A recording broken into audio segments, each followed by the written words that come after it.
আছে। তো আমি একটা কথা বলতে যাচ্ছি, কথাটা হচ্ছে যে আমার জীবনে ব্যক্তিগতভাবে আমার কোনো শত্রু নাই, আর শত্রু আমি তৈরি করতেও চাই না। কারণ আমি এমন কোনো পার্সন নই, এমন কোনো কিছু নই যে আমার শত্রু হবে। কিন্তু গায়ে পড়ে কিছু লোক আমার শত্রু হয়, আমার ফ্যামিলির শত্রু হয়, আমার ক্ষতি করার চেষ্টা করে, আমার ফ্যামিলির ক্ষতি করার চেষ্টা করে, ঠিক আছে।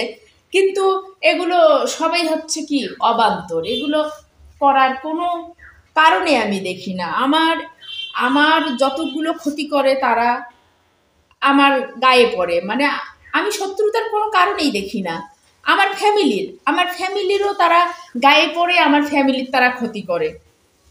যারা যারা করে এদের সাথে কশ্চিনকালেও আমার না কোনো শত্রুতা ছিল, না তাদের সাথে আমার পরিচয় ছিল, না কিছু।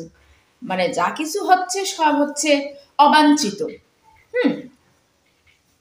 আমার ফ্যামিলির বা আমারই যা কিছু ক্ষতি হচ্ছে সব তাদের কাছ থেকে অবাঞ্ছিত, বাঞ্ছিত নয়, বা তাদের কাছে সেটা আশাও করি নাই আমি যে তারা আমার ক্ষতি করবে, আমার ফ্যামিলির ক্ষতি করবে বা আমার করবে। এটা আমি কখনো আশাও করিনি। তারা যেটা করছে অন্যায়কৃতভাবে করছে, এটা আদৌ করা উচিত ছিল না। যারা করতেছে যেটা, ওকে ভালো থাকবেন।